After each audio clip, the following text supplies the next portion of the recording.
Assalamualaikum warahmatullahi wabarakatuh. Perkenalkan, nama saya Musi Hairani dengan nomor BP 2101092059. Baiklah, di sini saya akan menjelaskan rangkuman saya mengenai materi kewirausahaan dari Bapak Rizky. Kewirausahaan sendiri diambil dari bahasa Prancis, yaitu entrepreneur, yang artinya sebuah usaha yang berani dan penuh resiko yang sulit. Kewirausahaan merupakan usaha untuk menciptakan add value atau sebuah nilai dengan jalan mengkomunikasikan semua sumber daya ekonomi melalui create new and different, membuat sesuatu yang baru dan berbeda untuk memenangkan persaingan dengan menggunakan kemampuan untuk menciptakan sesuatu yang baru melalui berpikir kreatif dan bertindak inovatif. Wirausaha. Seorang wirausaha menemukan gagasan baru dan selalu menggunakan sumber daya yang dimiliki secara optimal untuk mencapai keuntungan yang paling tinggi. Seorang wirausaha bisa disebut dengan orang yang memiliki pandangan yang tidak lazim. Maksud tidak lazim di sini adalah orang yang memiliki seni dan keterampilan tertentu dalam menciptakan usaha baru. Orang yang juga dapat melihat cara-cara yang ekstrim dan mau mengubah sesuatu yang tak bernilai atau bernilai rendah menjadi sesuatu yang bernilai tinggi. Seorang wirausaha mampu mengubah sesuatu menjadi lebih baik atau menciptakan sesuatu yang benar-benar baru, sehingga disebut seorang wirausaha seorang yang kreatif dan trainer inovatif. Keuntungan seorang wirausaha. Yang pertama adalah bos bagi dirinya sendiri. Yang kedua adalah dapat mengembangkan ide, produk, atau jasa milik sendiri. Yang ketiga, memiliki kesempatan untuk menghasilkan uang dan memperoleh taraf kehidupan yang lebih terjamin. Yang keempat, seorang wirausaha mendapatkan kesempatan yang memiliki perasaan berharga, berprestasi, dan mendapatkan pengakuan. Yang kelima, wirausaha dapat menyediakan sesuatu yang berharga bagi masyarakat. Yang keenam, wirausaha membantu pemerintah mengurangi pengangguran. Karena seorang wirausaha membuat lapangan pekerjaan bagi orang lain. Ciri dan sikap seorang wirausaha. Yang pertama adalah percaya diri. Yang kedua, berorientasi pada tugas dan hasil. Yang ketiga, keberanian mengambil resiko. Yang keempat, kepemimpinan. Yang kelima, keorisinilan. Yang keenam, berorientasi pada masa depan. Kelemahan dalam berwirausaha. Yang pertama, pendapatan tidak pasti. Yang kedua, bekerja keras atau waktu jam kerja yang panjang dan tidak menentu. Yang ketiga, kualitas hidup yang masih rendah. Karena harus berhemat sampai usahanya berhasil. Yang keempat, tanggung jawab yang sangat besar. Banyak keputusan yang harus dibuat walau kurang menguasai persoalan. Karena beberapa hal ini, ada beberapa orang yang tidak ingin berwirausaha. Cara memulai suatu usaha atau memasuki dunia usaha. Yang pertama, bisa dengan merintis usaha baru, contohnya membuat startup. Yang kedua, memasuki bisnis keluarga. Yang ketiga, kerjasama manajemen, atau yang biasa disebut sekarang adalah franchise. Yang keempat, membeli perusahaan orang lain. Faktor-faktor yang menyebabkan wirausaha gagal dalam menjalankan usaha barunya. Yang pertama, tidak kompeten dalam manajerial. Yang kedua, kurang berpengalaman.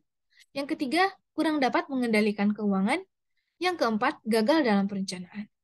Yang kelima, lokasi yang kurang memadai atau kurang strategis. Yang keenam, kurangnya pengawasan peralatan. Yang ketujuh, sikap yang kurang sungguh-sungguh dalam berusaha.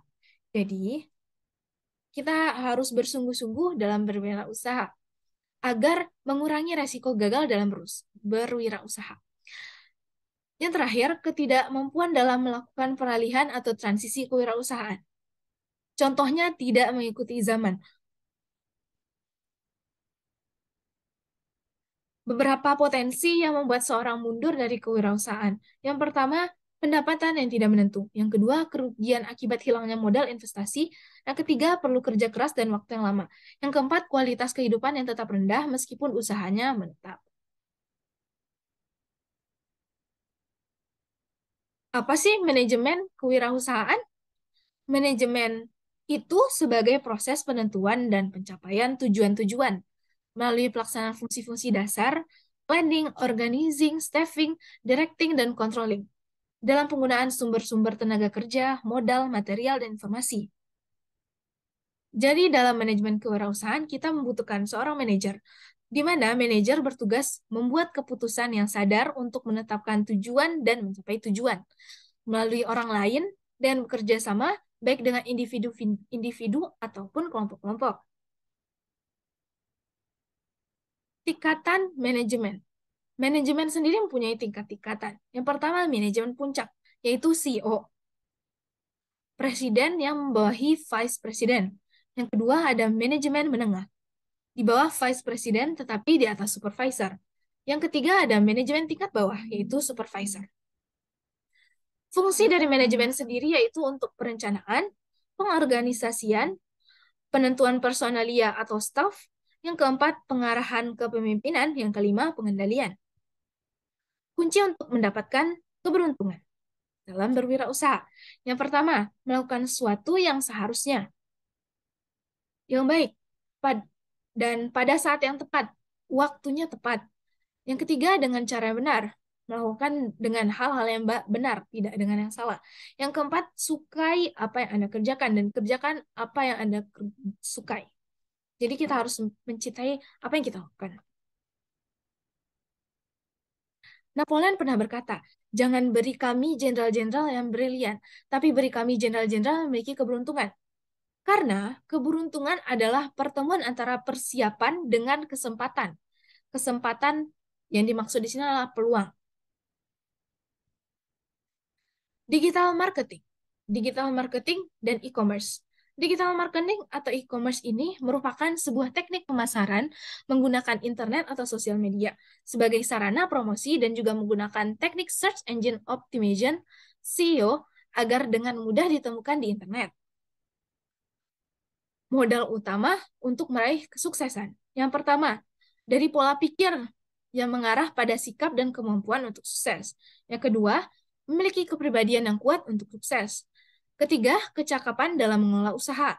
Yang keempat, penerapan manajemen yang baik. Yang kelima, berani memikul resiko dalam usaha.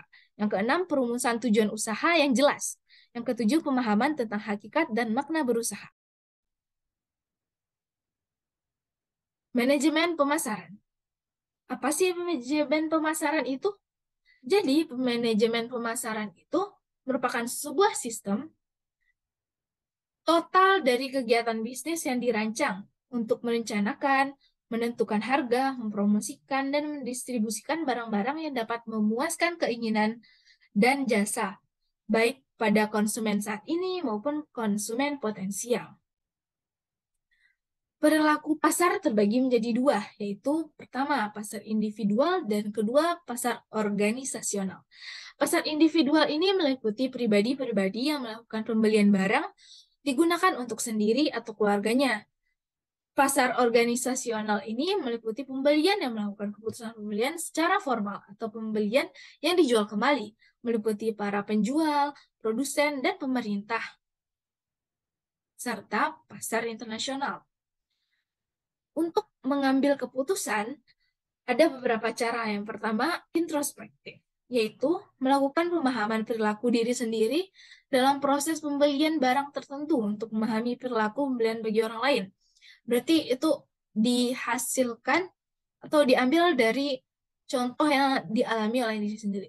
Retrospektif, pemahaman perilaku orang lain atas dasar pengalaman pembelian barang tertentu dari orang lain yang telah dilakukannya beberapa waktu, berdasarkan